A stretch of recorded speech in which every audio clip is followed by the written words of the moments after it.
Pasca berpulangnya Zefania Karina untuk selama-lamanya ke pangkuan yang kuasa, perseteruan Arya Klaproth dan Karen Puru makin memanas.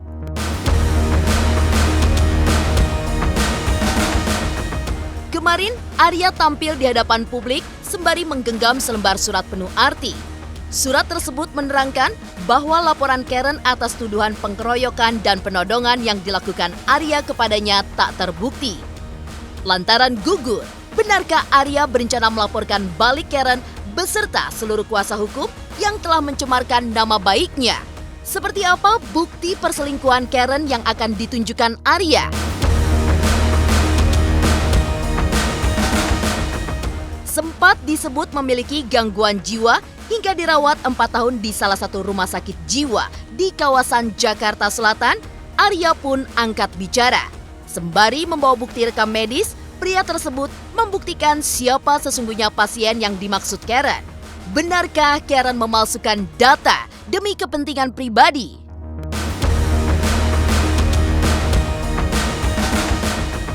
Terlihat tegas dan lantang kalau berbicara serta mengutarakan pendapat, suara Arya Klaproth mendadak melemah kala menyinggung sosok Zefania Karina. Seperti apa sebenarnya pola asuh Arya terhadap buah hatinya tersebut?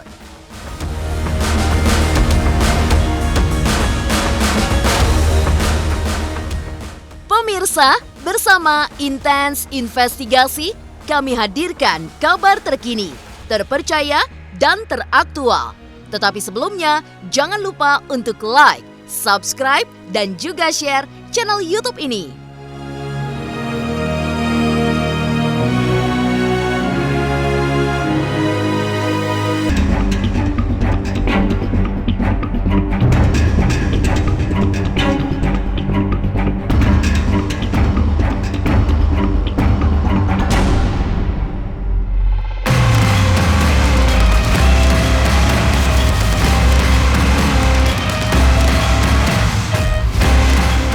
Kasus antara Arya Klaproth dan Karen Puru perlahan tapi pasti menunjukkan titik terang.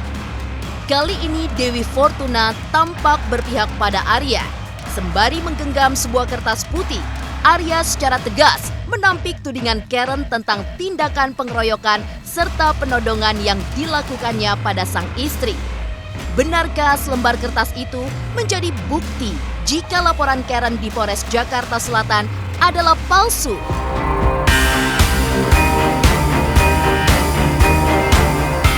Ke Polres itu saya menghadiri undangan untuk laporan saya yang tanggal 14 November itu adalah laporan tentang pengeroyokan. Itu pada saat saya mau melihat anak saya tanggal 14 November di kediaman rumah ini bapaknya Arya. Kalau bisa saya bilang ini kasus antara keluarga besar Klaproth lah, ya, dengan Karen. Ya. Jadi di sini saya sudah pegang SP3 dari Polres Jakarta Selatan atas laporan Karen yang menyatakan bahwa Arya beserta ayahnya telah melakukan pengeroyokan dan penodongan pistol kepada Karen.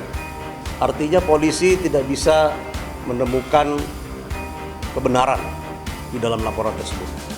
Upaya yang dilakukan Karen terhadap keluarga besar Klaproth sudah terbukti bahwa itu adalah laporan yang tidak benar.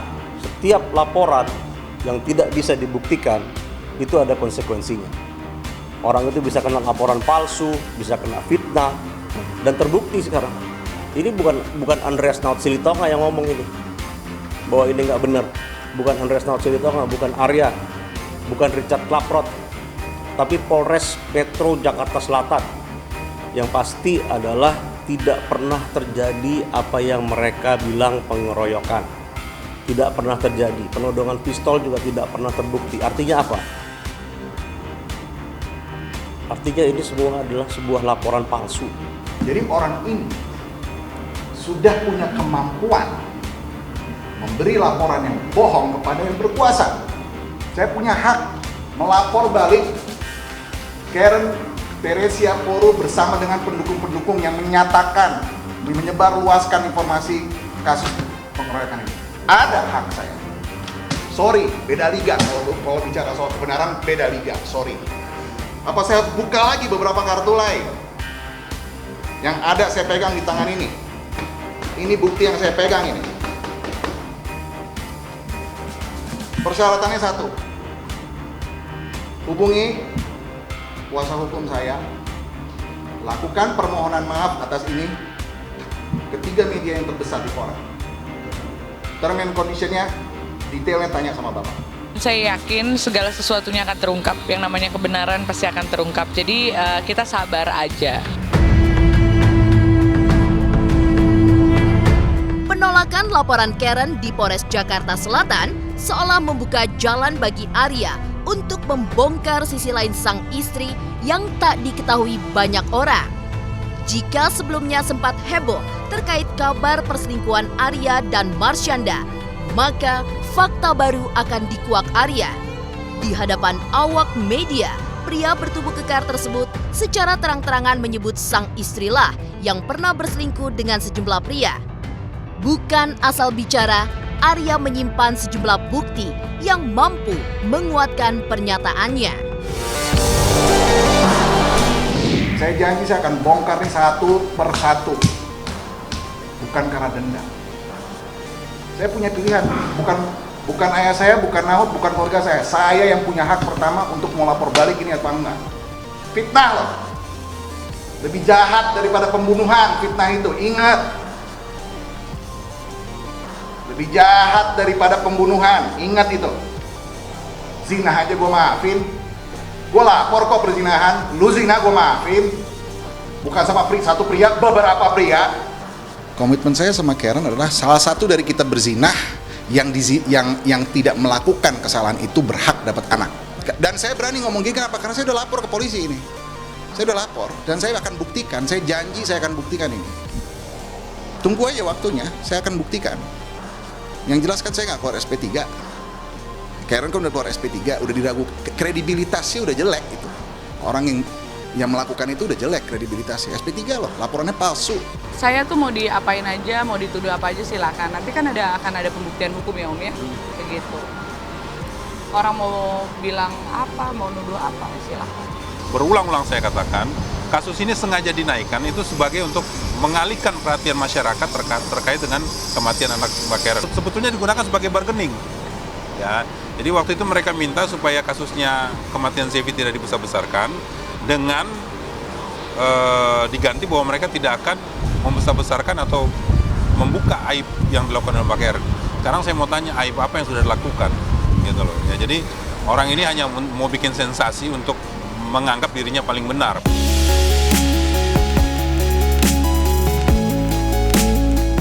Arya tak hanya membongkar soal laporan palsu, Karen pun diduga membuat rekam medis palsu soal isu sakit jiwa yang dialami Arya.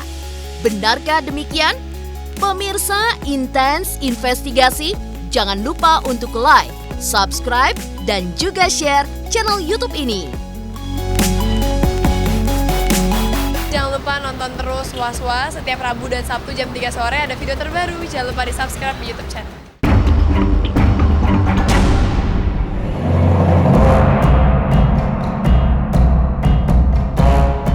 Kala kabar perselingkuhan Arya Kleprot dan Marsyanda pertama kali dibicarakan Karen Puru, sempat terucap kalimat sakit jiwa yang dialamatkan pada sang suami.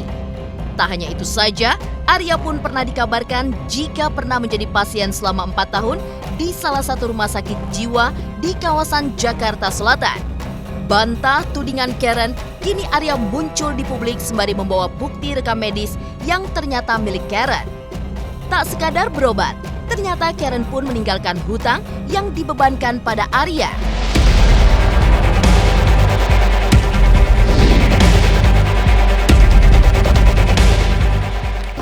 Ini rumah sakit jiwa. Rekam medis ya. Jelas? Atas nama siapa? Arya Satria Klapro. Rumah sakit sanatorium apa?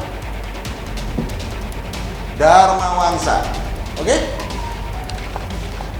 Ini rekam medis saya, berarti saya punya hak untuk menunjukkan rekam medis saya. Ini pribadi loh pada saya tunjukin. Kalau mau cek, wartawan cek nomor ini betul nggak saya terdaftar. Ini nama saya Arya Satria Klaprot, nomor 1191822, itu nomor saya. Oke? Pertanyaan saya, berapa lama saya dirawat di rumah sakit jiwa Dharmawangsa? 4 tahun. Data pribadi pasien Arya Satria Klaprot bla bla bla. Nomor teleponnya Karen. Oke?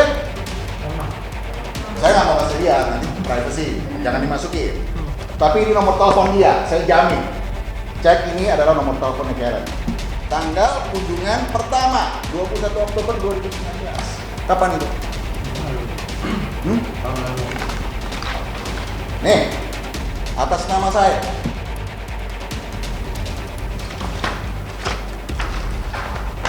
Dia datang ke sana, buka file ini tanggal 21 Oktober 2019 untuk ketemu seseorang psikiater di sana, dan dia tidak mau bayar. Dia konsultasinya tidak dibayar, makanya artinya yang punya hutang kalau itu atas nama Arya Satria itu siapa yang punya?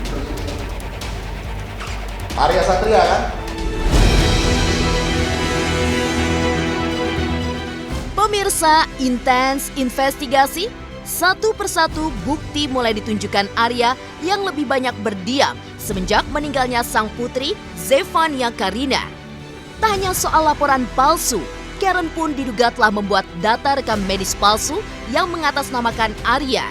Padahal Karen sendirilah yang melakukan konsultasi ke psikiater di rumah sakit yang dimaksud.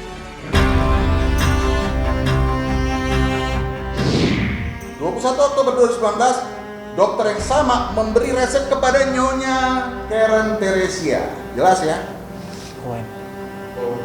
Jelas ya? Nyonya Karen Teresia. Ini semua adalah file baru yang baru dibuka oleh Karen.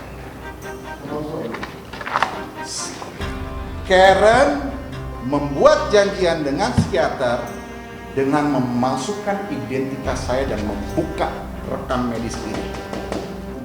Membuat data ini. Kalau ini adalah bukti palsu, hukum mati saya. Kalau ini yang saya kasih adalah bukti Photoshop, hukum mati saya. Garang di depan kamera, sosok kuat Arya luluh kala berbicara tentang Zefania Karina. Benarkah kendati telah tiada, sang putri juga ikut campur tangan menguak kebenaran dalam kasus Arya dan Karen? Pemirsa intens investigasi, jangan lupa untuk like, subscribe, dan juga share channel YouTube ini.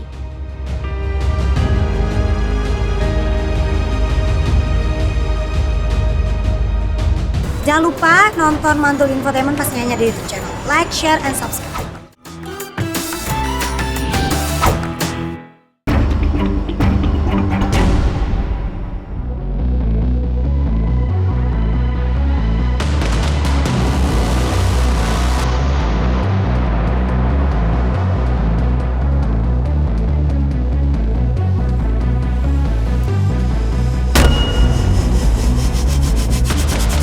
Pasca Zefania meninggal dunia, banyak tudingan miring yang dialamatkan pada Arya. Salah satunya adalah pola asuh yang dituding terlalu keras dalam mengasuh putrinya. Bantah tudingan tersebut, Arya justru tak kuasa menahan air matanya. Nada suara yang dari awal terlihat keras, perlahan melembut. Sosok Arya berubah total. Garang kalau berbicara kasus, Arya mengaku luluh jika nama Zefa disebut. Buktinya mana saya bentak-bentak dia? Saya mendidik anak saya bukan keras, saya mendidik anak saya sesuai pada porsinya. Saya mendidik anak saya itu untuk menjadi anak yang baik. Darah daging. Saya ini pengajar. Anak umur 4-6 tahun. Saya ngajar. Apakah saya marah-marah sama anak yang saya ajarin tuh yang di sekolah? yang saya ajarin. Ini cuma satu anak darah daging lagi. Deket banget lah Mbak. Itu anak perempuan. Anak yang harus saya... Yang itu kan bukan pilihan dia untuk mau berpisah sama ibunya. Bukan pilihan dia. Jadi bayangin saya harus berperan sebagai bapak dan ibu terhadap dia. Saya kalau bicara soal anak, Mbak, saya udah lemah deh. Saya lemah kalau bicara soal anak. Karena itu pahit banget buat saya. Karena cuma dia yang bisa nyentuh hati saya.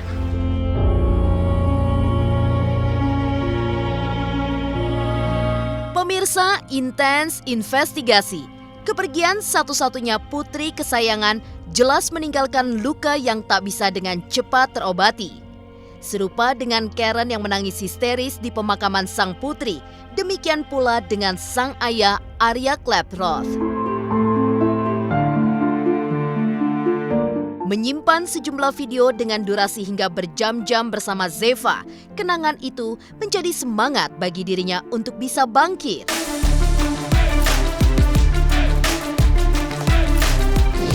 Saya punya video-video berjam-jam tentang hubungan saya sama Zevi. Yang membuat seluruh keluarga saya nangis kalau lihat video-video itu.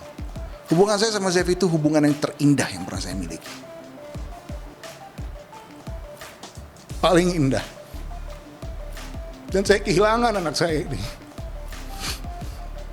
Anak saya loh ini, Mbak. Ini anak saya, anak kandung saya. Yang saya perjuangkan ini. Oke, fisiknya udah nggak ada, saya bisa tetap perjuangkan kan jiwanya anak saya. Saya nggak pernah dilarang untuk marah, tapi selalu bawa dalam doa. Ingat sama Tuhan. Dan yang meyakinkan saya adalah saya yakin Zevi akan membantu saya. Saya yakin spiritnya anak saya itu, apalagi setelah 40 hari ini. Setelah udah 40 hari yang lewat kan, keluar. SP3 keluar ini, itu kan kita ini harus selalu bergerak dengan tanda-tanda.